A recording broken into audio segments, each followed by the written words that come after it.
looking forward to this session. I've spent some time over the last week over this, thinking about what would really be useful at this point, and obviously useful for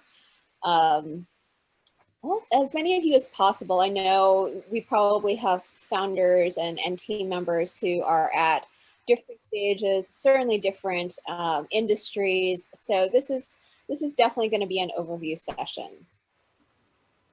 And what we're covering today, though, as I thought about this, is we'll be covering the essentials. So things like, what is a DAC? Why are they important? Why do we talk about them so much? Which I wonder about. Followed by pound. Oh, okay. And you know, how do investors think about DAC? What's really going on in their heads? We theoretically set them up for them. So how do investors think about it? We'll talk about the structure of a successful DAC. It's really not a coincidence usually that successful DACs are structured in a certain way and they've been thought through in a certain way. So we'll talk about the structure, what that winning structure is, my thoughts on some of those structures, and some of the fundamental issues that need to be addressed in the DAC and in the structure. And then, of course, we're going to talk about some common mistakes and keys to success with DACs. Now, this is, as I said, definitely not an exhaustive survey of DACs. We could easily spend a week talking about DACs and different aspects of DACs, and we certainly cannot diagnose every problem with every DAC that is out there in every industry. But I think this should be a helpful overview of DACs and do some demystification of what they are. And in particular, this should be helpful for entrepreneurs who are growing their business and looking to raise capital, entrepreneurs who may already be in the process but may have hit roadblocks or gotten some feedback about their DACs that they're trying to work through, and also people who may have an idea for a business and are thinking about what may be ahead if they are going to take the plunge. Now, you may be wondering who I am. So my name is Lisa Tsou. I'm a startup funding strategist here in Los Angeles. I'm a longtime board member at Women Founders Network, and I've run the coaching program there for, I think, 6 years at this point. I work with startups when they're in their funding process. I've been a mentor here at the Preccelerator for a number of years now, as well as Techstars and some other programs. And you may have also seen some of my writing in the Huffington Post and Business Rockstars, Startup Nation, and Women 2.0. So let's get to it. So what is a DAC? Why are they important? And let's start at the beginning. And so what is a DAC anyway? And at its most basic, the DAC, quote unquote, is the presentation deck. Yes, I mean, literally, if we go back historically, it's the PowerPoint or Keynote deck that founders use as they're pitching their startup to investors for investment. So it's the set of slides. It's usually 10 to 12 slides describing your company and what it does and making that pitch. And that's really all it is. So if you could imagine the most basic scenario where you're walking into a meeting with a venture capitalist and the deck is the set of slides that you would be talking over as you make your presentation to that investor and make the pitch as you're trying to get them to write you a check. So if the deck is what you're talking about over the presentation, why is it so important? I mean, if it's really only being used for that 20 minutes, that doesn't seem like it's such an important thing. And again, why do we talk about DAC so much? Why do we spend so much time? Why am I giving this workshop? Why are there workshops and you going in and talking to Len about your DAC? Why does that happen so much? And the fact of the matter is that in practice, it gets a little bit more complicated than that. And the thing is, what's happened over time is that DAC has become in practice, the deck is a key communication tool between founders and not just prospective investors, although that's really important, but also potential partners and mentors. And in fact, decks are usually the first really substantive piece of communication between founders and investors and, again, partners and mentors. Because as you go out, as you meet investors at events, whether live or virtual at this point, and as your networks start to do outreach, so for example, if we're reaching out to investors for you, sorry, weird feedback, you know, almost always the response from an investor for outreach before you actually go into a meeting, almost always the first response is going to be, send me the deck. And okay, I'm wondering, even if we can get a show of virtual hands, how many people here have heard send me the deck at some point? I'm going to guess a lot of you, since I'm not sure if I can see the chat at this point. But send me the deck is super, super common response from investors when they first hear from founders and teams. And why is that? You know, I'm wondering, you know, why do you think investors say, send me the deck so much? Anyone? That's actually a question. Let's see. Chat. All the time, because it's quicker than a conversation. That's also true, yes. So they can get you off the phone quickly. That's also true, yes. They want to pre-qualify you, yeah. Yes, clearly some of you have been out there in the jungle of investors. And yeah, I'd say there are two really important things. One is that active investors are constantly being solicited for investment. You know, high profile active investor, like a named VC or a high profile angel, you know, they're probably getting hundreds of calls and emails a week. And I mean, you could wonder, like, well, why don't they just ignore all those calls and on those emails? And I would say, you know, remember, for a VC, they're also still looking for that needle in the haystack, that real potential unicorn. So, you know, they have funds that they need to invest. I mean, Len and I were just talking about the fact that checks are still being written in what's a highly volatile environment, to say the least, at the moment. That's because they have dry powder. They have a duty to their LPs to invest that money. So they are constantly, as much as they're constantly being pitched, they're also constantly looking for quality pipeline. And, you know, they're not going to dump all those emails, especially ones that are coming from trusted sources, like the Preccelerator, for example. Now, if you think about, okay, well, if you were getting hundreds of emails week after week, you know, what would you be doing to get through them all to find the ones that you would want to have meetings with and develop a relationship with, and, you know, possibly write a check to at some point? Well, okay, yeah, you probably delegate it to an associate, first of all. But okay, what would that associate be doing? And they would want a consistent, concise encapsulation of the business and whether it might fit into the investor's investment thesis. Which, you know, for those of you who have not heard that term, it's the guidelines that an investor uses to determine whether to make an investment or not. And so decks have become that proxy.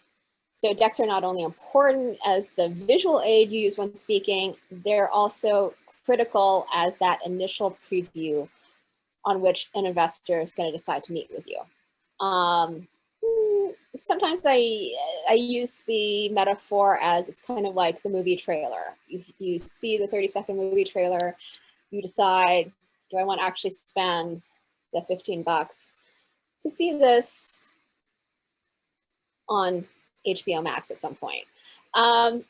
So if that's true, so what are investors thinking about when they receive the deck? And let's go back for a second and imagine the investor sitting there with a couple hundred decks. What are they going through as they're looking at them? Well, they're almost certainly going to be going through them quickly.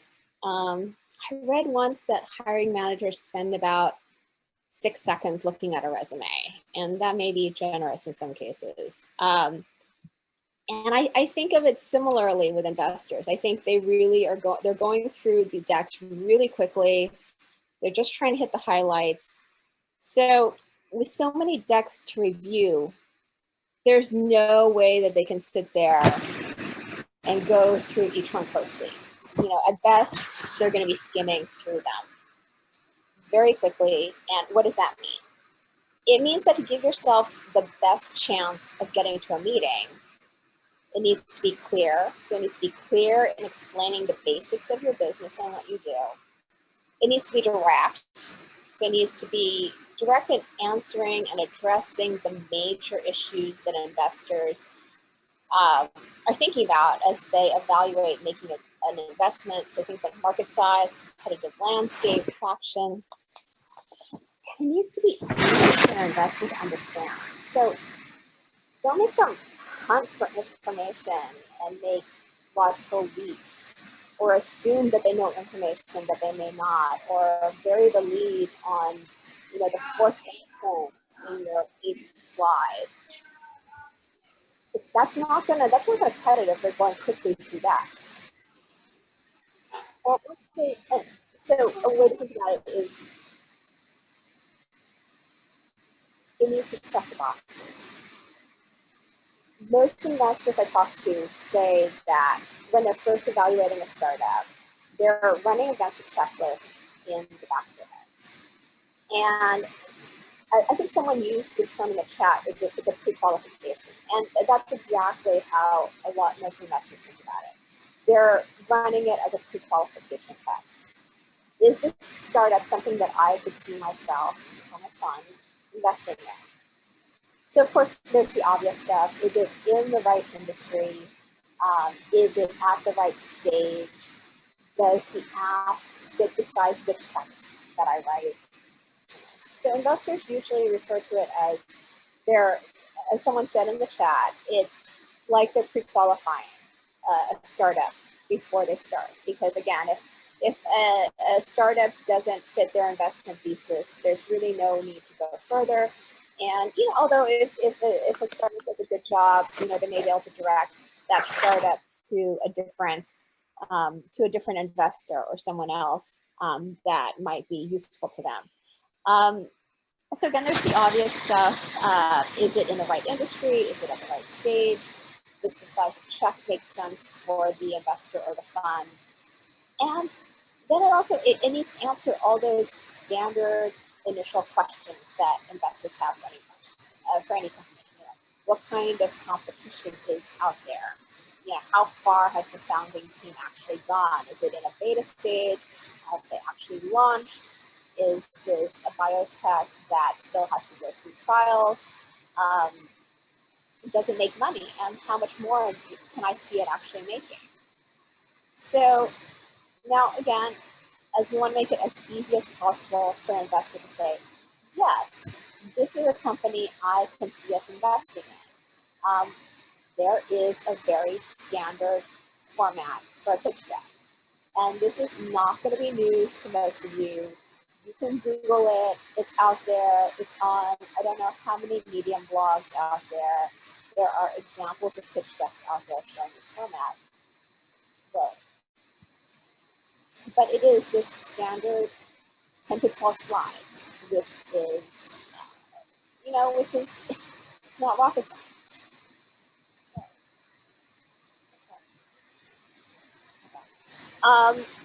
Which I put here, and I'll make a little bit of commentary about things that I see with these different slides. So yes, things like the very obvious, you know, first slide. Is it the company, is the title slide, the company name, or we have a tag or a very tiny, between 5 to 7 word explanation of what the company is. And then you move on to, you know, what is the problem? What is the gap in the market, you know, that your company is solving? Which I will say you know, this is one of those key slides that, you know, people say, oh, this is the problem that we're solving. But I think it's really helpful for founders to think about not just as a problem, because, you know, I've seen decks that the problem is world hunger. Okay, that is a problem. That's a problem that needs to be solved. Is that a problem that you as a business can make money solving? Can you identify something a little bit smaller as a why as to why your business exists as a business as opposed to, say, a nonprofit? So the problem, and then the solution. You know, how are you solving that solution? Again, why does somebody want this? What's the value proposition? You know, if I were to say, you know, how to think about those first three slides, it's the kind of basic question like, what do you do? Who do you do it for? And why do they want it?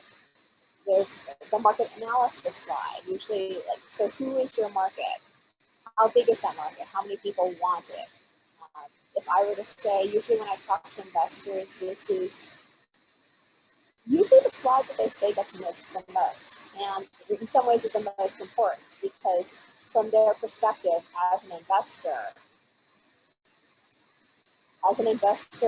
who's motivated by financials as opposed to someone who's motivated by personal reasons, the market analysis is incredibly important because if the market is not big enough to support their investment, it's not worth it for them to go further. It doesn't mean it's not a good business, but it doesn't mean it's not a good business, but it doesn't fit. In most cases, it pretty quickly is not going to fit their investment thesis and how much money they need to, how much return they need to get on their financial investment. User acquisition strategy. So how are you actually going to get people on it?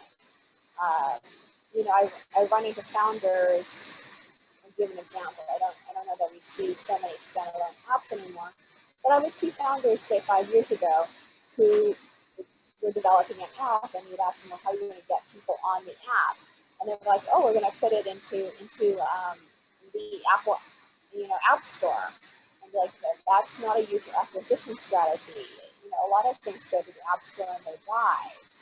Have you realistically thought about how you are actually going to get people on this, use it, engage with it? Are you going to go out there and, I mean, one way, I mean, I don't know if this is the most successful way, really, but you know, have you thought about this? Are you going to go into, go and get a huge influencer to endorse this? Or are you partnering with strategic partners that are going to be able to get people onto this? This is something that I often see missed by first-time founders. So what's a realistic user acquisition strategy? How much do you think it's going to cost? Have you thought about, is this, you know, in some industries, a huge part of the startup cost is marketing. So user acquisition is a huge part of that. Business model. How is this going to make money? Have you thought about how this is going to make money? And there are founders who haven't really thought about, you know, how are the dollars going to come in, how are the dollars going to go out, but, you know, what's the business model that's behind this? Competitive analysis. You know, who else is out there in the competitive world? And what are the basis? Okay, I would say one, who are the competitors? I mean, there are people who, I see decks all the time that don't have a competitive analysis in them. So that's one issue. Who are the competitors? But then also, have you thought about what are the factors that the competition is actually competing on? Which is a next level question. So I see decks where, you know, you'll have competitors and you'll see the check marks and the X's and stuff on them. And you look at, okay, what are the columns and what are the rows? And okay, one, I see decks certainly, in which there's a clear, obvious competitor that is not on there. That's a problem, There's also the problem of, have you really thought about, again, what are the competitive factors? Is it price? Is price the most important thing? It may or may not be. Or is it luxury? Or is it features? You know, I really suggest that people think about what are the factors on which you compete. And also, for example, with something like features, is this something that a competitor could start very quickly? Competitive advantage. What is the secret sauce? Why does somebody want you versus somebody else? In some industries, it's very obvious. There's a clear IP advantage, but you know, you also want to think about, are there other competitive advantages you could have? I mean, there are cases certainly in which there could be something like incredibly deep industry knowledge, which really could be a competitive advantage. So, when I think about that, traction and timeline. Okay, one of the things I see all the time, and I will say I see this even fairly deep into sometimes evaluation processes, is it's not really clear how much progress founders have made in whatever they're doing. And this is obviously a big issue. So, say I was in an evaluation meeting. For competitive analysis, I would say, one, really making a strong concerted effort to really try and capture who are the competitors. I think it's very discouraging when I'm on one side of the table and, I'm hearing pitches and, looking at the stack and, seeing slides and decks which clearly don't capture very obvious, very public competitors out there. So that's one thing, going in, you look at it and you're like, well, what about X, Y, and Z competitors to this? Have you even thought about that? That doesn't reflect well on a founding team at all.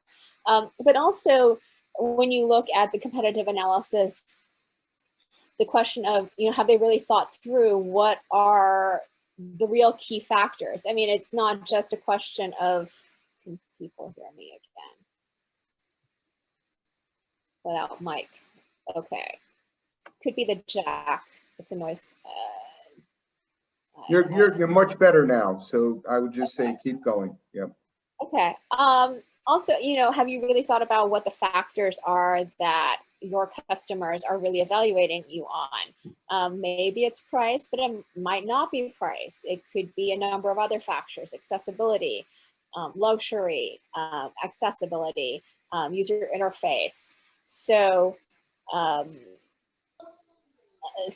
would really suggest that you really think about what are those factors. I mean, I think I saw a slide once where it was weight of the unit, which marginally may or may not be an issue. So we think about that.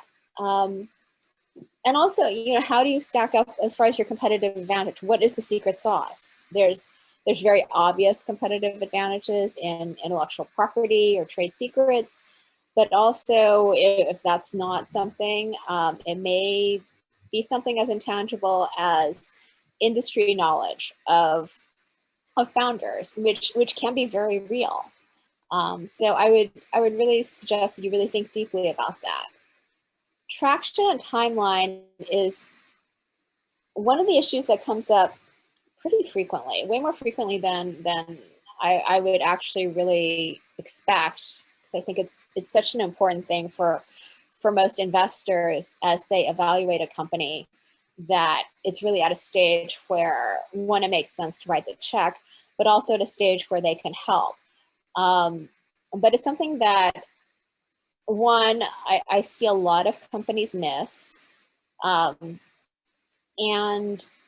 sometimes it's something, as I said, that's not very clear, even fairly deep into an evaluation process. I've certainly been in a number of evaluation meetings where we'll be looking at a company's deck and thinking about whether to ask them to come in, and like, people are still figuring, like, are they through their beta? Have they launched? It's not really clear. Are different things visions for the future? Have they actually happened? How long do we really think this is going to take? It's not clear from the deck. So I would say this is one of the things that err on the side of being more obvious about this than not, because one, it is so important, and two, what may be obvious to you in your head, like, oh, clearly we're at this stage where we're going to launch in 3 months. It may not be clear to an investor or anybody else just looking at your deck. So really think about this, because also traction for a lot of investors on our timeline, the metrics that you've achieved, how far you've gotten, those are really big factors in how they evaluate your risk. Like, it's way more risky to invest in something that's in beta stage versus something that's already launched, or something that may already have customers on it. Or if you haven't even gotten to beta, that's obviously a huge thing. So if you have gone through beta, I would definitely say that. So, really think about this. And as you develop, update it. Financials and key metrics, of course, it's important. I get a lot of founders who come to me and are like, why do you have to spend so much time on financial projections? Or, and on the slide, when investors tell us they know that we're wrong, which I realize is a very discouraging thing. We know you're wrong, but we still want you to go through this incredibly, at times, challenging exercise. And the fact of the reason why it's important, and I know Mark Wald has talked about this at length, so I'm not going to get hugely into this, but the reason financial projections are really important and investors want to see them, and they want to see them in your deck, is because they want to know that you've thought through your financial projections, that you've really thought through, what does headcount need to look like? How much inventory are we going to have? How much is it going to cost? How many dollars are going to come in? How many dollars are going to go out at different times? They want to make sure that you've gone through that exercise and realize these issues. So yes, even though they're probably wrong, because you probably haven't thought of everything at various stages, and investors do know that, they want you to have thought through as much as you can. The team. And I see a lot of team slides in which you'll see 3 headshots, and you'll see 3 names, and you'll see 3 titles underneath them. That doesn't say a lot. And I also see, sometimes I'll see the headshots, the names, the titles, and I'll see a couple of schools listed after the names. So slightly more, but still not a lot. Team is, I think a lot of people think about the team slide as a big throwaway slide, and it's not. It's really important, because for early stage investors, for early stage investors, it's important because you hear this all the time, that they are investing in the founding team way more than they're investing in any particular business. And it's true, because, for example, right now, I can tell you a significant number of the businesses that I talked to last fall don't look anything the same right now. And a lot of how they've done over the past year is based on how that team has been able to quickly pivot, their intelligence, their hard work, their hustle. So yeah, if you were to think about, last year I invested in a business that looks nothing like the business now, but the founding team is still going, I think that's one way to think about it. So what I would really suggest that people think about with the team slide is not so much, I need to put a headshot here, I need to put the name, I need to put the title, I need to put down whether I went to Stanford or Wharton or Yale. But I would really suggest that founding teams, as I think about the slide, think about what would make you think, what would make an investor think that you are the team that can really pull this off. what kind of success have you had in the past? Have you had companies in the past, whether they succeeded or they failed? You know, some cases, failure is as important as success, so to speak. If you've launched products in the past, if you have incredibly deep industry knowledge, again, what can you show that shows founding team problem fit, that you are the team that really understands this problem? I think that those are things that make for a way more successful team slide than just doing the obligatory headshot slide, which really doesn't say a lot, as I said. And then the ask and use of funds. So how much money do you need? How are you going to use that money? You know, I see things and I'll see ask of, you know, $1.5 million operating expenses. Like, that's not helpful. Like, and that sounds terrible, by the way. You need to break it down a little bit more than that. I mean, you don't need a line by line item. Occasionally, not very often, I'll see 20 things listed under use of funds. You don't need that. But, you know, what are the big 3 or 4 things and groupings, whether it's marketing expenses? Len, are you trying to tell me something? Yeah, no, I just wanted to interrupt. One of the faux pas I see, particularly in this slide, is people will say, well, we're going to do a $1.5 million raise and $1 million of that is for salaries. And you don't want to say it that way. It might be for salaries, but what you might want to say is, what is the function of those salaries? So like Lisa's saying, marketing, go to market, research and development, product development, whatever those functional practices are within the business is what you're funding, not necessarily the fact that it's all going to salaries, because that's going to be a red flag for investors. Yeah, yes. Things like operating expenses, salaries, it sounds terrible. It doesn't really help. It may be for something like, and I certainly do see something like key hire or something, which is often true also, which does sound better. So, you know, I would say, you know, yes, you need to check these boxes because investors have expectations and they're thinking about it in this way, and they want you to go down the list.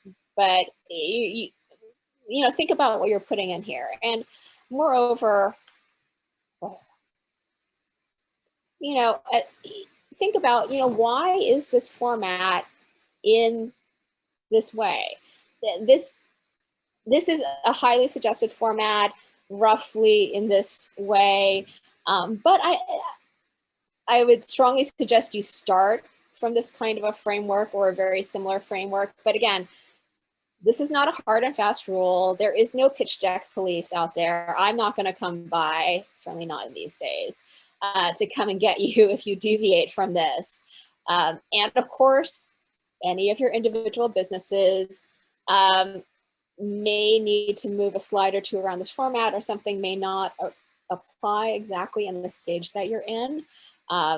So, and it may make sense to modify or omit a slide or two, depending on your business and where you are and what you're doing. So for example, a very tech heavy startup like a biotech may very well need an additional slide explaining its solution or its competitive analysis, but may not be even at a stage where you're talking about any kind of user acquisition strategy or business model. Or a food or a CPG company. A food or CPG company may skip getting into their business model because it's kind of obvious that they're putting something out there and someone's giving them money for it. But they may have a very, very detailed slide or two with their metrics around things like around their inventory or their velocity and how they're moving in and out of stores or something. That is completely normal. I recommend that you not deviate too far from it, but you know, keep it in mind. And so basically, start from here, move forward as it makes sense for your business model. Sometimes I run into founders, usually very young founders, who want to get very creative and create something out of whole cloth. But I would suggest, this is not a case in which you need to reinvent the wheel. Start from someplace, build upon it, do what makes sense. And furthermore, No, go ahead.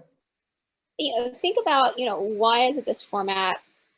Why do investors seem so obsessed with it? I mean, you may be saying, I get the checklist and the head thing, Lisa, but what is up? And I, of all people, will say that's a really good question.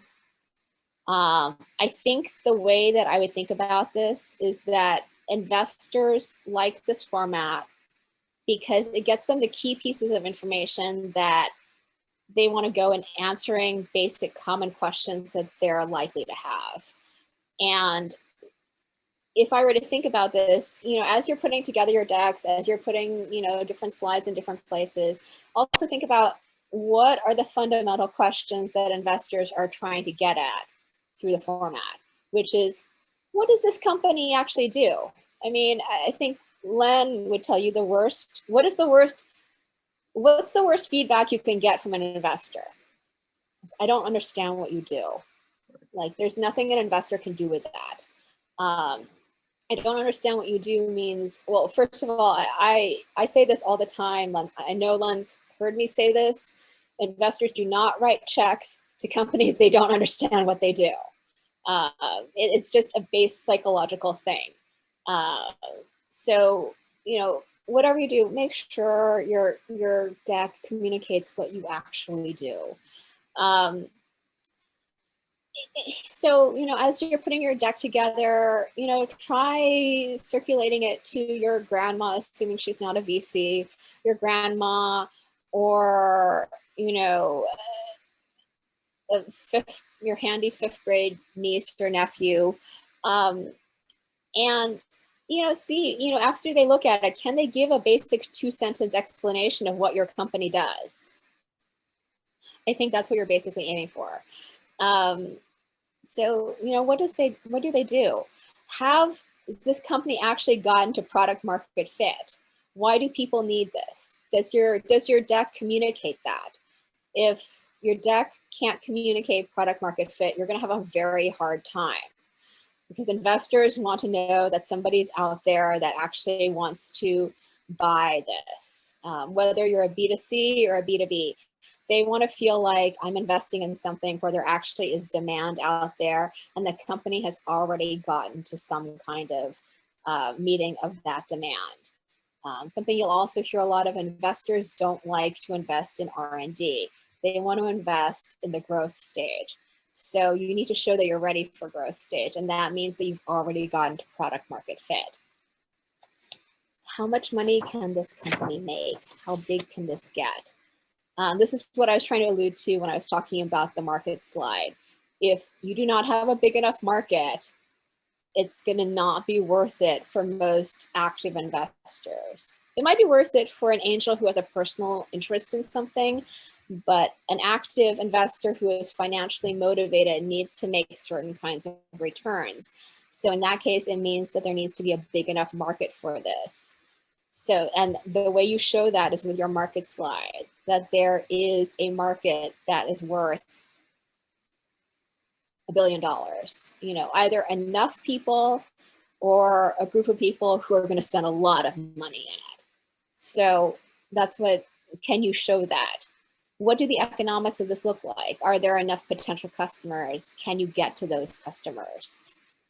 Those are that market user acquisition slide elements. What are the likely common risks? This is usually what people are trying to get at with the competitive advantage slide, the competition slide. Have founders really thought about those? Again, if you come to me with a competition slide that clearly is missing competitors, my first thought is like, the founding team has not thought this through. I mean, there's always okay, Amazon spent $1 billion on this, can they come in? Yeah, I mean, yeah, that risk is out there. But, if you're coming to me with, let me think about this, some kind of personal chefing platform and you haven't really thought through, who are the obvious competitors in that, as well as, your Ubers and people who are, competing in a different way, it doesn't make me feel like the founding team has thought this through. Can this, again, what makes me think this team can pull it off? This is both the team slide, what's the experience, what are these founders like, but also as an overall thing, do I think they've really thought through this deck and what are the elements in this? So have they thought about who the market is, how they're going to get there, how they're going to reach the users? Have they thought about what the costs are of reaching those users? Have they thought about how this is ultimately going to make money? You can only burn, even with Uber, you can only burn money so long before some money has to come out somewhere. So what are the things that make me think this team can pull it off? And then, can I really get the returns on the money I want or need? And how long is it going to take? What do I really think? What do I think they've thought about this with their financial projections? And also, what do I think after I've seen all of this? Because, the ultimate question for professional and active investors is, can I make the returns I want in the time frame I need? And, as is the case for certainly VCs that are out there, that usually means at least a 10x multiple in a probably 3 to 5 year time range is what they're aiming for. So if your deck doesn't reflect that that's a possibility, both from what you've thought and what they think after looking at it, you're probably not in the ballpark of a professional active investor. Can people hear me? Oh, good talk. So I really think as you put together your deck, as you're going through the boxes, as you're thinking about the investors you want to send to, I really think you also need to take a step back from time to time and think about, these underlying questions, which are what investors are ultimately trying to get at. Because, I see big mistakes with decks being, one, you haven't answered the question by either you've just omitted a slide. Like this is the case where there is no market analysis slide, which is a big problem for investors because then they're like, oh, they haven't thought about it. And or in some cases, if they're not very familiar with the market, we don't know enough about this market to know that it's big. Because there are certainly cases where you don't include a market slide, it's not an obviously big market, or at least it's not obviously big to the investor. And then they're like, oh, there aren't enough people for this and, goodbye, this deck. So that's one common mistake. But another super common mistake I see with decks is that there will be, the founders will have put in a slide for each of the 10 to 12 slots, but they haven't really thought about what is the ultimate question that the investor is trying to get at. And so it doesn't make me think, oh, this founding team has really thought it through. They've just stuck something in here without answering what is the real question. So, I'll give an example. I saw a deck several years ago now. It was a deck of a team that was trying to do a social media company, and what they had put in their market slide was they had basically defined Twitter as their market. And I was like, okay, so why is Twitter, why have you put this number in? And they were like, well, this is Twitter's number. And I'm like, okay, but why do you think you're comparable to Twitter? What makes you think that this entire huge market that Twitter has makes sense for you? And there was no real answer to that. So I really suggest, one, yes, you should really think about trying to answer all of those check boxes, but also as you answer the check boxes, trying to get to what are the fundamental questions. And just because a number happens to be out there, that may or may not be a good answer to an investor as to trying to analyze your company.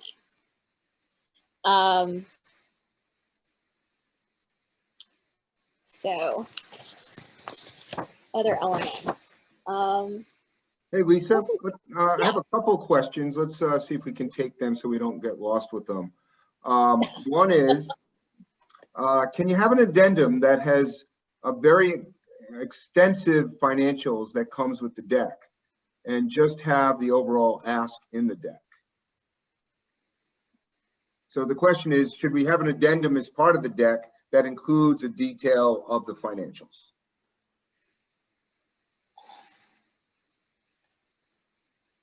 Sort of. I think addenda are super useful for a lot of reasons. And I think addenda are useful for things that you do not want to put into the initial 10 to 12 deck, 10 to 12 slide deck. So I'll often see founders, as they go out and they realize that there are very common questions that they get for whatever their business may happen to be, they'll often include a slide that answers that question in their addendum.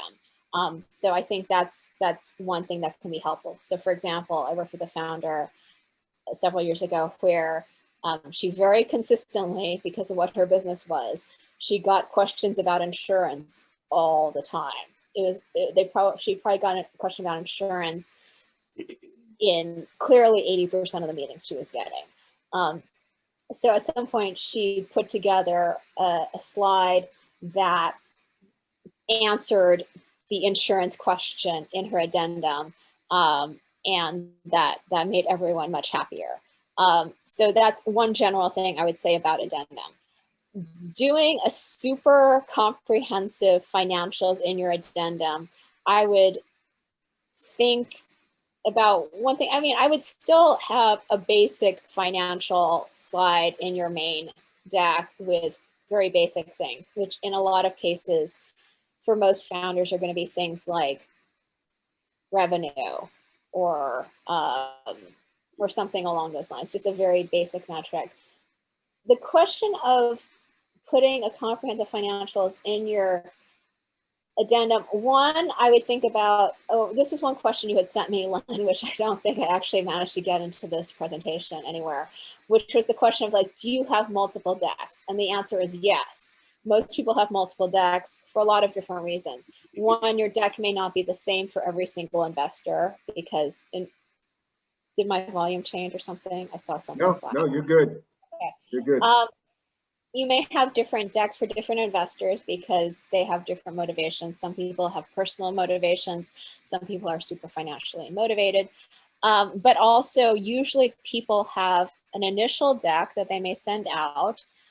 Sometimes it's called a teaser deck or initial circulation deck, which usually is even more of a preview, in that it'll be more like, this is what we're about, with some basic information, but nothing that's particularly proprietary or anything that you're not comfortable with being fairly out there.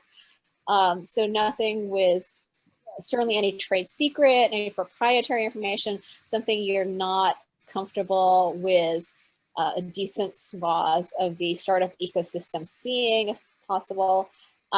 So one, I would really caution you as to whether you would want anything that detailed about your financials in anything that might be a teaser deck.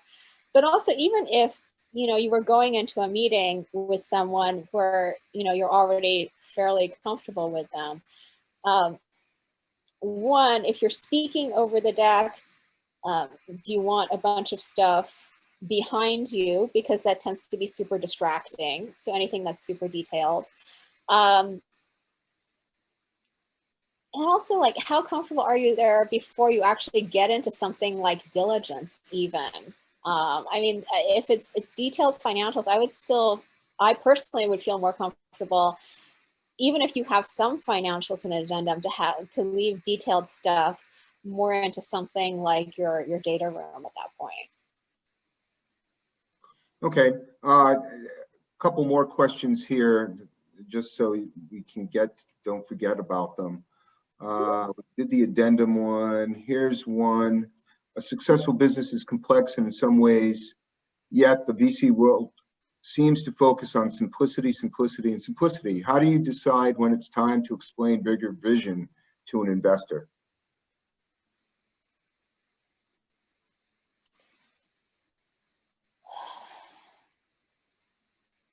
I think that's almost two questions. One is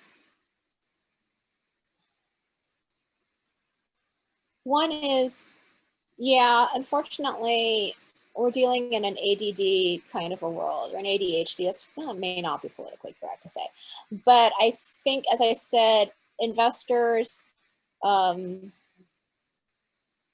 yeah, they do. Unfortunately, they value simplicity. So that is one thing that I certainly talked about in this presentation, that you want to make this as simple, as easy to digest. Yeah, you're kind of spoon feeding them your business in your initial deck and probably your initial presentation.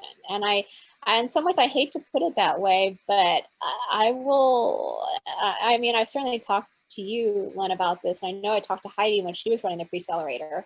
There are investors out there, prominent name investors out there, where if they don't get your business and get interested probably in the first 30 to 60 seconds, I mean, they're going to check out. And in some cases, that means literally they're going to get up from the table and leave. But certainly also, you know, you'll get, I certainly have worked with a number of founders who are like, yeah, you know, we got in 2 minutes in, and after that, the investor was already checking email, you know, openly in front of us. So, you know, as you're going into these meetings, to put it this way, but you're kind of, think of it as you're kind of dealing with a fifth grader who may get unruly if, you know, you're not grabbing their attention and making this worth their while within the first literally couple of minutes. You know, as far as like, what is your bigger vision, and when is that good to say?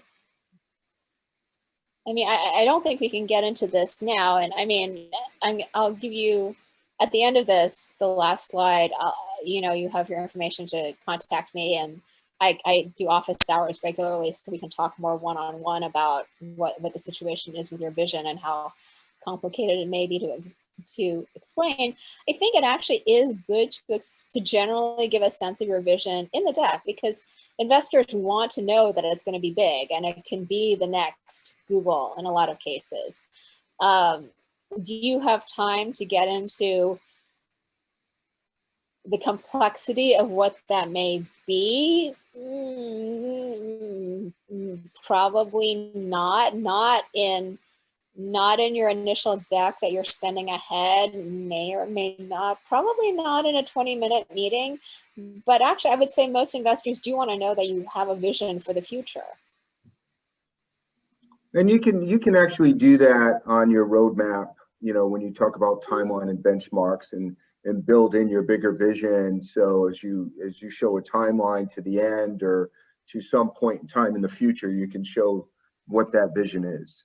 There's a way to do again, you know, again, this is an overview, certainly, but one thing that I think has been super successful for a lot of companies is one in the timeline, as Len says, but also in your market slide, showing both, you know, what's the immediate, you want to show that you know you can get to an immediate market, but also what is the big market you ultimately want to get to, which is big, and that they can make a lot of money at. So I think, I would say it's not a question of shying away from the fact that you have a big vision. I think you do need to make it something that's understandable in your initial preview, and then as you go further, you know, into a meeting and then into further diligence and developing that relationship and hopefully ultimately investment. Yeah. Cool. Here's one last question, then I'll let you finish up your slides. What are your thoughts on video decks? Video what? A deck that's a pure video. The founder actually doing it as a video, or using video as the medium as opposed to a PowerPoint or a PDF. I do not suggest video. That's my personal feeling. But you know, as I said, I'm on the board of Women Founders Network. I look at a couple hundred decks basically in a couple of weeks every springtime. And the first thing I see when I see a video deck is I skip it, and I may or may not get to it. I agree. I think the format doesn't lend itself well to answer questions. You can't, you know, if you want to pause on a slide or focus on something, video just becomes too cumbersome to do that probably. And I think you got to play to your audience also. And you have to remember that the people that you're pitching to are probably a couple of generations older than you. And there's some generational acceptability, I think. So just remember that. When millennials are dealing out the money, maybe it's going to be a more appropriate medium to use. But certainly for boomers, I don't know if that's, and maybe that's too much of a generalization, but I think that's how we digest information differently. Yeah, I would say I'm not quite a boomer, but yeah, I would say yes, if you have some older investors, especially angel investors, they may, like, video may be way too much for them. But also, you know, as I was saying, if you're dealing with an active investor who's getting, you know, maybe a couple hundred decks a week, at least how I think about it, is what I was trying to get at with the early part, which you need something that's, that's concise, and also with the form that you can go through quickly. Decks you can go through very quickly. You can skim through a deck in a few seconds, and also, you know, keeping to that format that, again, investors like. If it's uniform, I feel like I'm looking at a bunch of decks in a similar format, and I kind of can get an idea of how they're stacking up against each other. And that's very hard with a video. All right, thank you. Let's move on. Sorry to. Oh, no worries. Presentation issues. What was I talking about?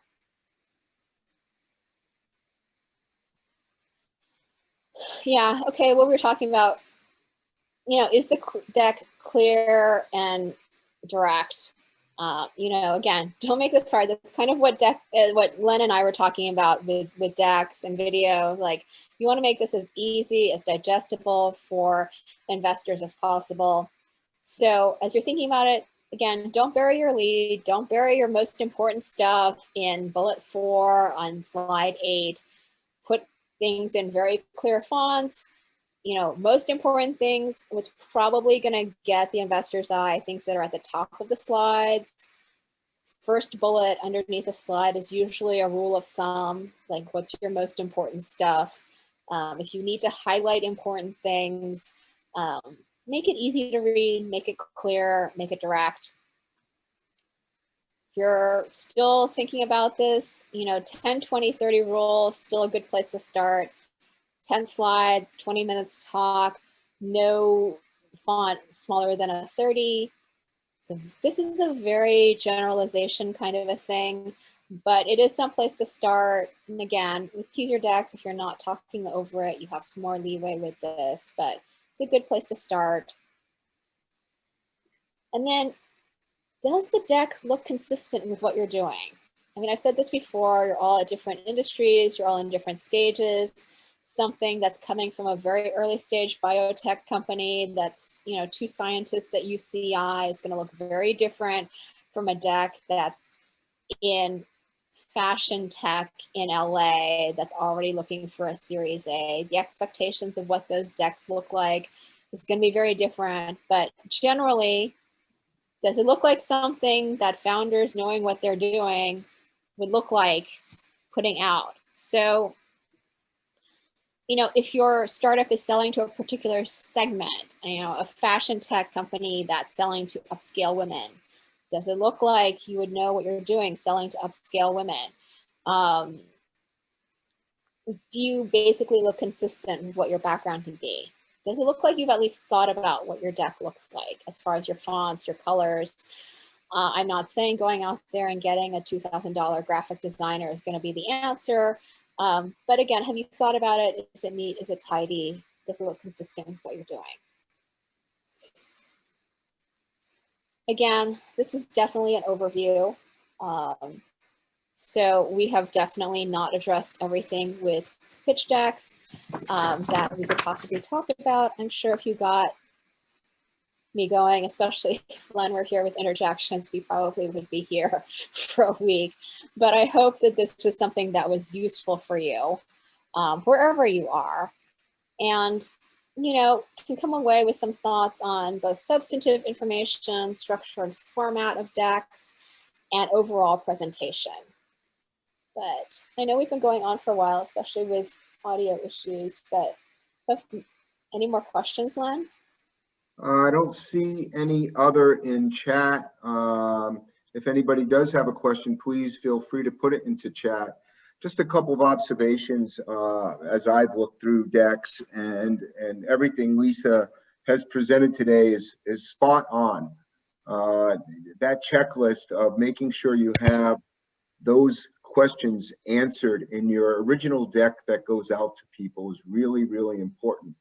And also remember that you have a couple different types of decks. You have a presentation deck that if you're presenting at a pitch competition or pitching in front of people, you're going to have a deck that doesn't have as many words on it, that is going to be narrated by yourself and get people to stay focused on what your presentation is. But if you're just sending the deck to somebody, obviously you can't send them a bunch of pictures with no explanation. So your reading deck would be a little bit more detailed and answer those questions. But again, that doesn't mean you're sending a 50-slide deck over to somebody. Keep it short, especially as you're beginning a relationship with these investors. The first time they see it, might not even be the deck. It might be a one-pager, some type of executive summary that gives you a way to get in the door, to tease them to want to have a meeting where you can then present your deck to them. So that's kind of the sequence of events, is to have that one pager, have a presentation deck, have a reading deck, and make sure they're consistent. Don't have different numbers on them. When you update one, you have to update everything. And that gets a little complicated. And I've seen people send the wrong decks out or information that isn't up to date. But one thing I would say also is that, and I see this a lot with decks as an overall situation, is I'll see decks which have, in some cases, incredibly detailed information in them. And I'm sorry, yeah, this does go back to, as an investor, basically a fifth grader. But don't think about the deck, even you're like going into a presentation deck, don't think about the deck as the last thing you will ever say to an investor.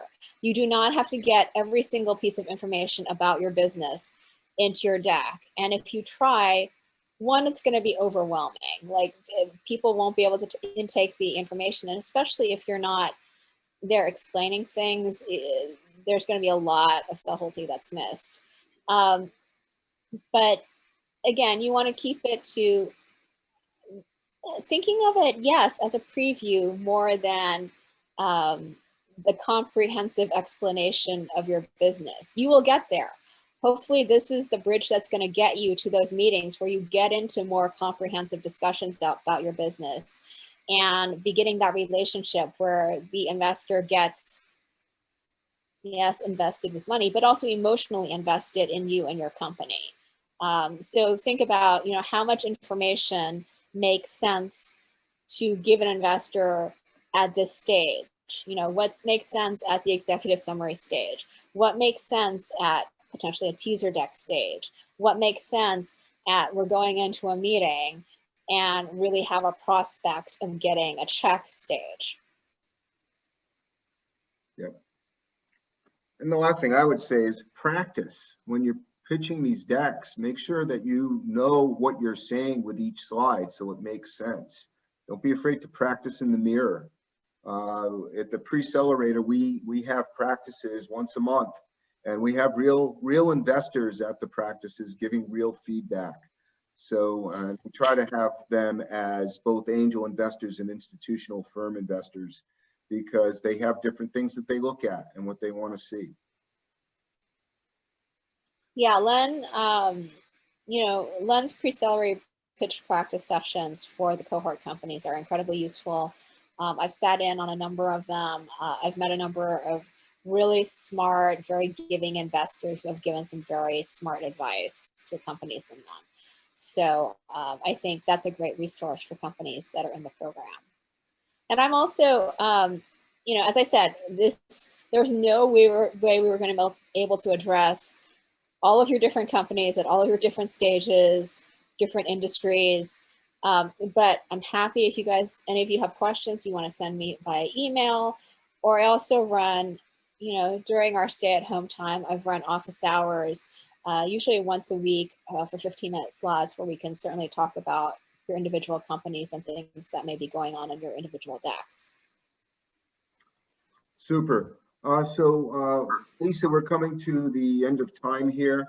There is one last question, just so we can get it in. This is on the financial slide. What, in addition to revenue over time, would be effective without sharing too much info? Would you recommend avoiding unit economics? That's a depends answer. It does depend. It depends on the product. This is one of those things that definitely is going to depend on how far you've progressed and how far your relationship and your trust relationship with the investor is.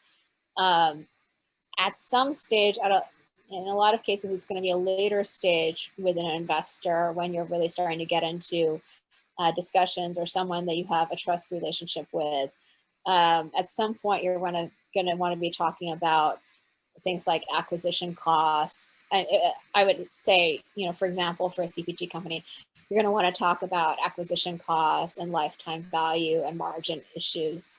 But I definitely wouldn't put that into an initial executive summary or probably even a teaser deck, honestly. All right.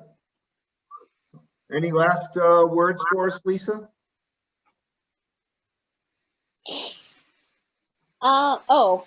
One thing I would say is your deck is going to be a living, breathing document. So don't get too wedded to it at any stage. It's going to change. Your business is going to change. You're going to get feedback from investors that's going to make you want to change it. I get this question a lot from founders, which is, I got this feedback from investor A, and I got this feedback from investor C, and investor B said something completely different to me. You know, what do you suggest I change? You're going to get feedback from investors. That's good, actually. That means they actually thought about your deck in some way. In some cases, you're going to get very contradictory advice from investors. And I think those are discussions, one, you may have with trusted mentors about, you know, what do you think? In some cases, you're going to just have to see what more general feedback you're getting from investors. But at some points, you're going to have to make a discussion like, I'm comfortable with this or not, whether it's, I'll give you an example. One thing I hear contradictory things all the time. I'll hear founders come to me like, this investor said I need to have a slide about what my exit strategy is. And then I got feedback from this other investor. These could be named active investors in both cases. I got advice from this investor saying, I hate talking to founders who have thought about, you know, who have an exit slide because that shows me they're already checked out. Very common thing to hear that from founders. Lisa, you got muted by accident. There was some terrible feedback coming out, so unmute yourself. Sorry about that. Can you hear me? Yeah, better. Okay, so I was describing a scenario where you have active name investors on both sides giving completely contradictory advice. The example I gave that I sometimes hear is about having an exit slide, saying something about an exit strategy. I think at some point you're going to have to make your own decision. Like, this is something that's very much part of our strategy that we want to put out there or not, because clearly there is no single right answer on this thing. So I hate to say, but yes, the answer is at some point you're going to be zen with all the feedback that you get, because in some cases you're going to get very consistent feedback, like don't have 3 paragraphs on your slide telling me your bio. That's not a great idea. But in other cases, there are very valid viewpoints that are going to contradict each other. Cool. Well, let's call it a day with that. And again, people, if you have any questions, you can email Lisa at lisa@winningpitch.net. It's on the screen in front of you. The recording will be ready probably by the end of the week, and we will send everybody a link. Lisa, people are asking, is your deck available for distribution, or would you just prefer to be on the recording? You know, I'm happy to share this deck. I think this is pretty general. I haven't put any specific examples in here. All right. So I can send you this deck. All right. Well, so what will happen then is Lisa will send the deck to us, and then we will distribute it to you via email to those people who attended today. Yeah, and so you can find my virtual office hours at my website, winningpitch.net. All right. Well, thank you all very much. Our next program is scheduled for Tuesday, January 12th, 2021, if you can believe that. We're going into next year. And it's going to be customer discovery and product market fit. And that will be presented by Hawk Media. So tune in then. And I'll look forward to seeing you all back next year. Thank you, Lisa, again for your time today. Thanks for having me, Len.